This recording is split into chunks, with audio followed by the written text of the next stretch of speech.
India Legal presents Courts Roundup.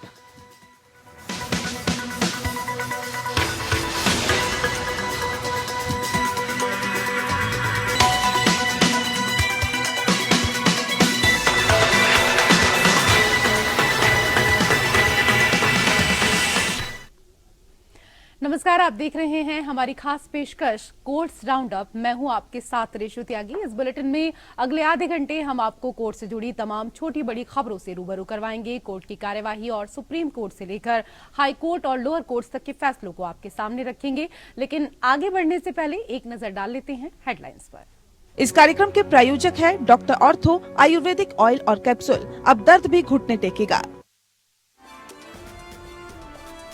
Shahjahan Sheikh पर कसा शिकंजा। कलकत्ता हाई कोर्ट का ईडी टीम पर हमले की जांच सीबीआई को सौंपने का आदेश। एसआईटी गठित करने के पहले का आदेश रद्द।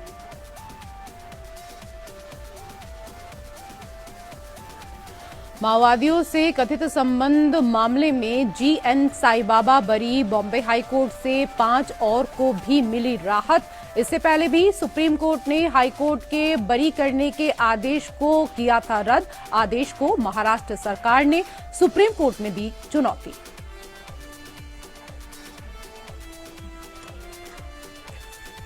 सुप्रीम कोर्ट ने दी डीके शिवकुमार को राहत, किया मनी लॉन्ड्रिंग मामला रद्द। कोर्ट ने कहा कार्यवाही कानून और नियम सम्मत नहीं।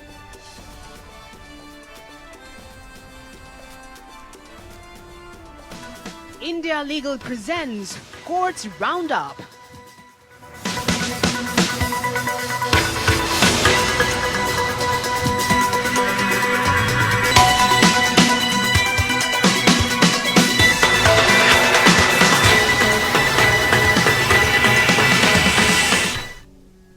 कोर्ट से जुड़ी खबरें अब विस्तार से। कलकत्ता हाई कोर्ट ने ममता सरकार को ईडी टीम पर हमले की जांच सीबीआई को सौंपने के आदेश दिए हैं। साथ ही कोर्ट ने ममता सरकार को आदेश दिया है कि वो मामले में आरोपी शाहजहां को मंगलवार शाम तक सीबीआई की हिरासत में सौंप दे। कलकत्ता हाई कोर्ट ने टीएमसी के परिसरों पर छापेमारी करने गए ईडी अधिकारियों पर हमले के संबंध में जांच को पश्चिम बंगाल पुलिस से सीबीआई को ट्रांसफर करने की ईडी की याचिका पर सोमवार को आदेश सुरक्षित रख लिया था। मुख्य न्यायाधीश टीएस शिव गन्नम और न्यायमूर्ति हिरण्मय भट्टाचार्य की खंडपीठ ने फैसला सुनाया है। कोर्ट ने राज्य पुलिस के सदस्यों के साथ एक एसआईटी गठित करने के पहले के आदेश को रद्द कर दिया और राज्य को सभी कागजात तुरंत सीबीआई को ट्रांसफर करने का आदेश दिया है।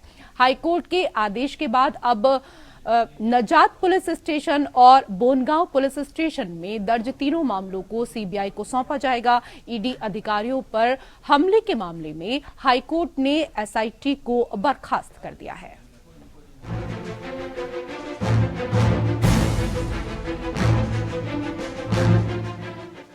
कलकत्ता उच्च न्यायालय ने ईडी अधिकारियों पर हमला मामले में जांच सीबीआई को सौंप दी है। मामला शाहजहां शेख और उनके लोगों ने छापेमारी के लिए आए ईडी के अधिकारियों पर हमले से जुड़ा है।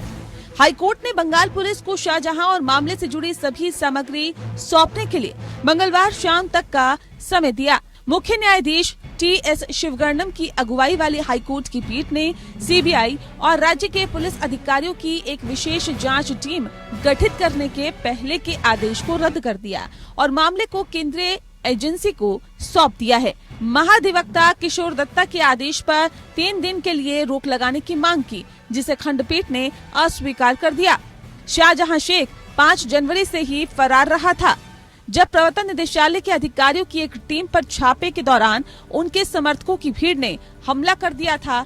इसके बाद एक बड़ा राजनीतिक विवाद खड़ा हो गया था। सत्तारूढ़ तृणमूल पर भाजपा ने निशाना साधते हुए मुख्यमंत्री ममता बनर्जी की पार्टी पर उन्हें बचाने का आरोप लगाया था। 55 दिनों तक भागने के बाद आखिरकार शाहजहां शेख को पुलिस की एक विशेष टीम ने गिरफ्तार किया था। वहीं तृणमूल कांग्रेस ने 6 साल के लिए पार्टी से निलंबित कर दिया था। शेख की गिरफ्तारी हाईकोर्ट के आदेश के 3 दिन बाद हुई थी। अदालत तृणमूल सांसद अभिषेक बनर्जी की टिप्पणियों का जवाब दे रही थी, जिन्होंने दावा किया था कि सरकार शाहजहां को गिरफ्तार करने में असमर्थ थी क्योंकि न्यायपालिका ने पुलिस के हाथ बांध दिए थे। अभिषेक बनर्जी ने भाजपा के आरोपों के जवाब में कहा था, टीएमसी शाहजहां की सुरक्षा नहीं कर रही है, न्यायपालिका रोक हटाए और देखे कि पुलिस क्या करती है। अदालत ने पलटवार करते हुए कहा कि जाहिर तौर पर शाहजहां को गिरफ्तार करने की जरूरत है। अदालत ने कहा कि हम स्पष्ट करते हैं कि किसी भी कार्रवाई में गिरफ्तारी पर रोक नहीं है, वह फरार है। इस साल 5 जनवरी को राशन घोटाला मामले में अंकुजीपारा स्थित शेख के आवास पर छापेमारी करने पहुंचे ईडी अधिकारियों को करीब 200 स्थानीय लोगों ने घेर लिया था और उनका घेराव किया था। झड़प के दौरान ईडी अधिकारी घायल हो गए। इस घटना के मद्देनजर पश्चिम बंगाल के राज्यपाल सीवी आनंद बोस ने बाद में शेख की गिरफ्तारी का आह्वान किया था। हालांकि राज्य के महाधिवक्ता किशोर दत्ता ने इस मामले में राज्य पुलिस द्वारा शेख की गिरफ्तारी को उचित ठहराने की कोशिश करते हुए कहा कि स्थानीय पुलिस की ओर से कुछ गलतफहमी थी। Bureau report.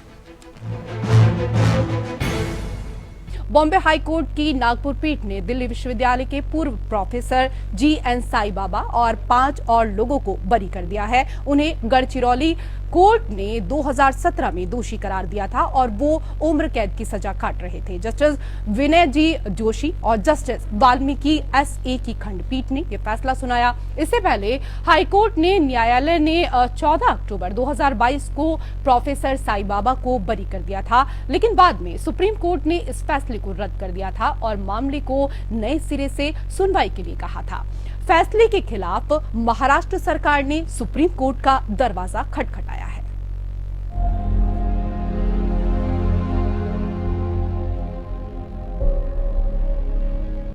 बॉम्बे हाईकोर्ट की नागपुर बेंच ने दिल्ली विश्वविद्यालय के पूर्व प्रोफेसर GN साई बाबा को लेकर बड़ा फैसला सुनाया है।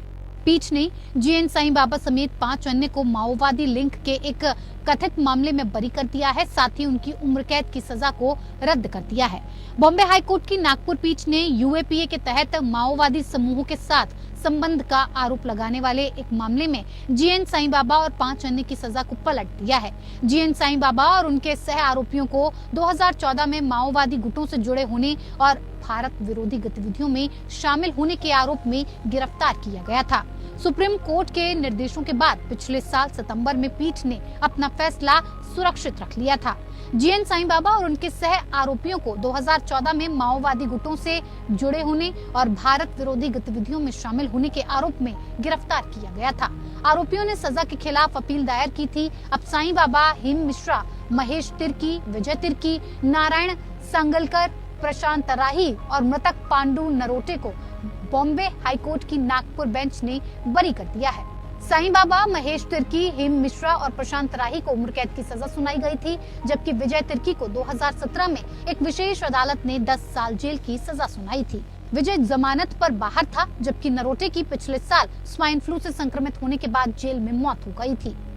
14 अक्टूबर 2022 को जस्टिस रोहित देव और अनिल पानसरे की एक अन्य पीठ ने मामले में सभी 4 लोगों को रिहा करने का आदेश देते हुए दोष सिद्धि को रद्द कर दिया था।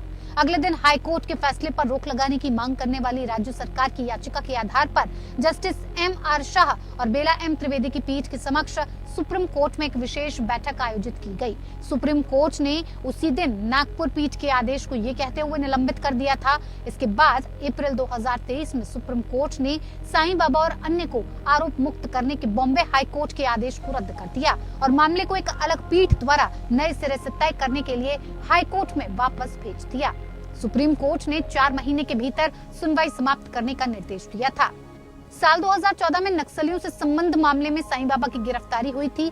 साई बाबा फिलहाल नागपुर सेंट्रल जेल में बंद हैं। गिरफ्तारी से पहले व्हीलचेयर से चलने वाले प्रोफेसर साई बाबा दिल्ली विश्वविद्यालय के रामलाल आनंद कॉलेज में अंग्रेजी पढ़ाते थे।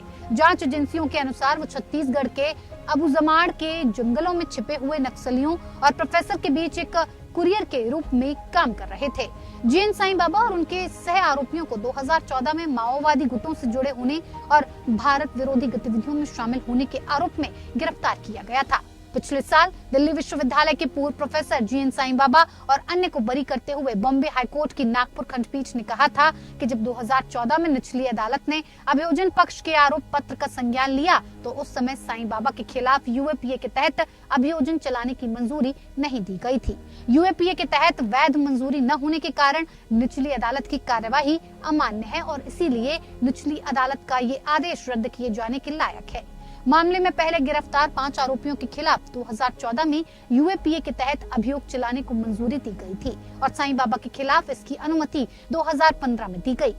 हाईकोर्ट की एक अन्य पीठ ने 14 अक्टूबर 2022 को इस बात का संज्ञान लेते हुए साईं बाबा को बरी कर दिया था कि यूएपीए के तहत वैध मंजूरी के अभाव में मुकदमे की कार्यवाही अमान्य थी। महाराष्ट्र सरकार ने उसी दिन फैसले को चुनौती देते हुए सुप्रीम कोर्ट का दरवाजा खटखटाया था। शीर्ष अदालत ने शुरू में आदेश पर रोक लगा दी और बाद में अप्रैल 2023 में हाईकोर्ट के आदेश को रद्द कर दिया और साईं बाबा द्वारा दायर अपील पर नए सिरे से सुनवाई करने का निर्देश दिया। शारीरिक असमर्थता के कारण व्हीलचेयर पर रहने वाले 54 वर्षीय साईं बाबा 2014 में मामले में गिरफ्तारी के बाद से नागपुर केंद्रीय कारागार में बंद हैं। Bureau report, EPN। कर्नाटक के deputy CM DK Shiva Kumar को सुप्रीम कोर्ट से बड़ी राहत मिली है। सुप्रीम कोर्ट ने कर्नाटक के deputy CM DK Shiva Kumar के खिलाफ 2018 में दर्ज मनी लॉन्ड्रिंग का मामला रद्द कर दिया है। सुप्रीम कोर्ट में जस्टिस अनिरुद्ध बोस और जस्टिस बेला माधुर्य त्रिवेदी की पीठ ने कहा कि शिव कुमार के खिलाफ पीएमएलए के तहत शुरू की गई कार्यवाही कानून और नियम सम्मत नहीं होने से रद्द की जाती है। इसके साथ ही सुप्रीम कोर्ट ने अगस्त 2017 में दिल्ली में शिव कुमार के फ्लैट से मिली बेहिसाब नकदी से संबंधित मामला रद्द कर दिया क्योंकि कोर्ट ने माना कि जांच एजेंसी शिव कुमार के घर से मिली संपत्ति के स्रोत की कड़ियां धन शोधन से जोड़ने में कामयाब नहीं हो पाई। हाईकोर्ट की एकल न्यायाधीश पीठ द्वारा प्राथमिक कारण यह है कि आईपीसी की धारा 120B धन शोधन निवारण अधिनियम को लागू करने के लिए पर्याप्त अकेला अपराध है। हालांकि इस तर्क को सुप्रीम कोर्ट ने अपने हालिया पावना डिबर फैसले के मद्देनजर गलत माना है। ये मामला 2017 में आयकर छापे के बाद शिव कुमार और 4 अन्य के खिलाफ मनी लॉन्ड्रिंग के आरोपों से जुड़ा है, जहां कथित तौर पर 7 करोड़ रुपए से अधिक की बेहिसाब नकदी जब्त की गई थी। ईडी ने छापेमारी के सिलसिले में धन शोधन निवारण अधिनियम के तहत उन्हें समन जारी किया।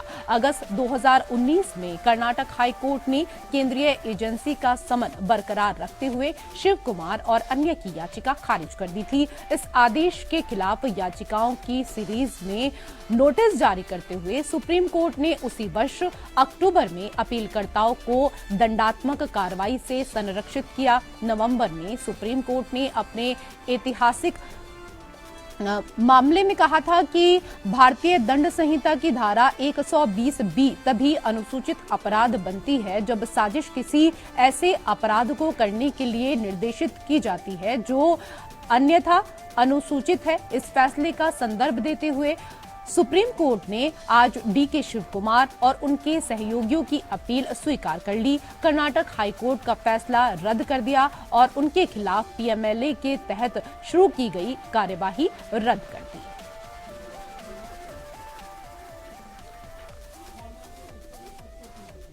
उधर सुप्रीम कोर्ट ने उत्तर प्रदेश राज्य को राष्ट्रीय सूचना विज्ञान केंद्र द्वारा बनाए गए ई मॉड्यूल पर अपलोड किए गए विवरण के बारे में सूचित करने का निर्देश दिया है। इस ई मॉड्यूल में प्रत्येक राज्य को दोषी की स्थिति, उसके द्वारा बताए गए वर्षों की संख्या और ऐसे अन्य विवरण सहित आवश्यक जानकारी अपलोड करने की आवश्यकता है। इसके अलावा सुप्रीम कोर्ट के निर्देशों के अनुसार सभी राज्यों को इस ई मॉड्यूल को अपनाना आवश्यक है। जस्टिस जेबी पारदीवाला और जस्टिस मनोज मिश्रा की खंडपीठ ने वर्ष 2021 में यूपी राज्य द्वारा लाई गई छूट नीति रद्द करने की मांग वाली अपील पर सुनवाई करते हुए यह निर्देश पारित किया। इस नीति के अनुसार छूट का लाभ केवल 60 साल की उम्र से ऊपर के दोषियों को ही दिया जा सकता है। दलील दी गई कि ये मनमाना और अवैध है। इस मामले में न्यायालय ने कहा था ये प्रतिबंध प्रतिबंध की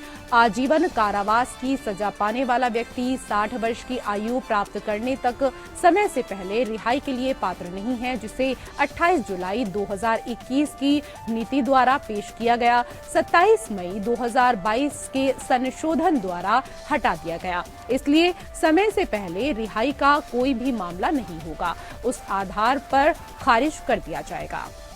बहरहाल सुनवाई के दौरान राष्ट्रीय कानूनी सेवा प्राधिकरण की ओर से पेश वकील ने ई मॉड्यूल के संबंध में पारित निर्देशों की ओर ध्यान दिलाया।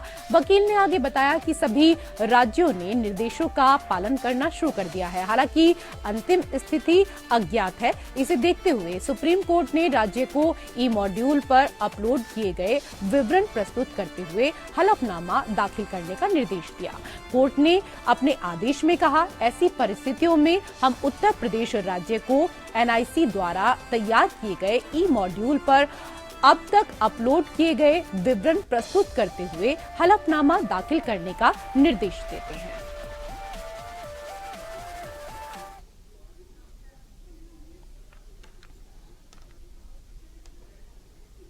उधर सुप्रीम कोर्ट ने महिला संघ को महिला समकक्षों की तुलना में पुरुष सैन्य अधिकारियों के बैच के पैनल में शामिल होने की प्रक्रिया और उठाए गए कदम को स्पष्ट करते हुए एक हलफनामा दाखिल करने का निर्देश दिया है। यह निर्देश स्थायी कमीशन देने के लिए महिला अधिकारियों को पैनल में शामिल करने के न्यायालय के पहले के निर्देशों के कथित उल्लंघन के लिए महिला सैन्य अधिकारियों द्वारा दायर अवमानना याचिका के आलोक में आया है। आवेदकों का प्रतिनिधित्व करने वाले सीनियर एडवोकेट ने भारतीय सेना में महिला अधिकारियों के पैनल में शामिल होने के संबंध में सुप्रीम कोर्ट के निर्देशों की व्याख्या पर चिंता जताई। अदालत के निर्देशों में पहले सूचीबद्ध लोगों को छोड़कर मूल्यांकन की गई सभी महिला अधिकारियों पर विचार करना अनिवार्य है। उन्होंने तर्क दिया कि इस प्रक्रिया में पहले से ही सूचीबद्ध अधिकारियों को शामिल करना अदालत के स्पष्ट निर्देशों का उल्लंघन होगा। आदेश में कहा गया कि खंड आई उन सभी महिला अधिकारियों के लिए इस आदेश की तारीख से एक पखवाड़े के भीतर पुनर्गठन की एक नई कवायद आयोजित की जाएगी। वो अधिकारी जो पहले ही कर्नल के रूप में सूचीबद्ध या पदोन्नत हो चुके हैं, इन निर्देशों के कार्यान्वयन से किसी भी तरह के परेशान या प्रभावित नहीं होंगे और न ही उनकी वरिष्ठता प्रभावित होगी। दूसरी ओर संघ की ओर से उपस्थित अटॉर्नी जनरल आर वेंकटरमनी ने रेखांकित किया कि पैनल में शामिल होने की अवधारणा एक ही बैच के भीतर अधिकारियों की तुलनात्मक योग्यता के मूल्यांकन पर निर्भर करती है। सीजेआई डीवाई चंद्रचूड़ ने स्पष्ट किया कि अदालत ने इसे अवमानना नहीं पाया, क्योंकि पहले से ही सूचीबद्ध अधिकारियों पर पुनर्विचार नहीं किया गया था, बल्कि एक बेंचमार्क के रूप में शामिल किया गया था। इरादा अपनी स्थिति की रक्षा करना था। हालांकि अहमदी ने कथित भेदभाव को उजागर करते हुए कहा कि पुरुष अधिकारियों के पैनल में शामिल होने के लिए समान प्रक्रिया का पालन नहीं किया गया था।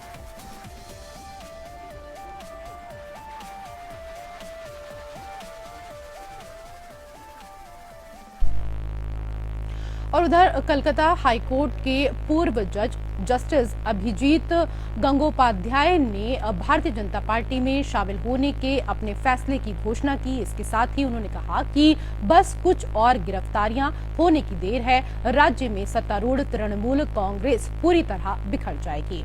हाईकोर्ट के जज के रूप में अपने अंतिम दिन के बाद जस्टिस गंगोपाध्याय ने अदालत परिसर के बाहर संवाददाताओं से कहा कि उन्होंने अपना इस्तीफा राष्ट्रपति Draupadi Murmu, chief justice of India DY Chandrachud और कलकत्ता हाईकोर्ट के चीफ जस्टिस टीएस शिवगन्नम को डाक द्वारा भेज दिया है। स्थानीय समाचार इंटरव्यू में जस्टिस गंगोपाध्याय ने रविवार को पद छोड़ने की अपनी योजना का खुलासा किया।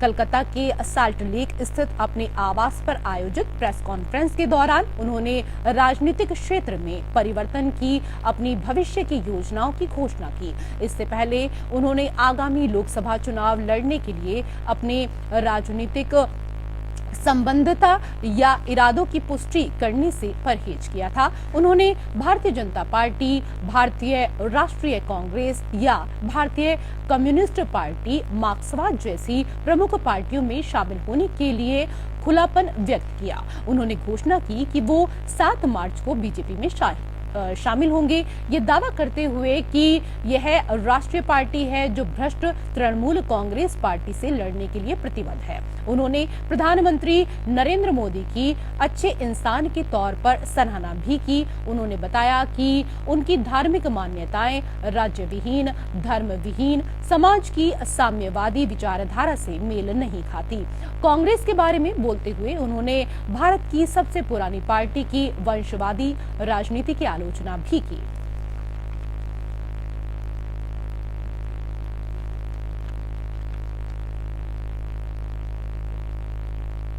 कोर्ट से जुड़ी खबरों में मेरे साथ India फिलहाल इतना Legal ही। presents नमस्कार।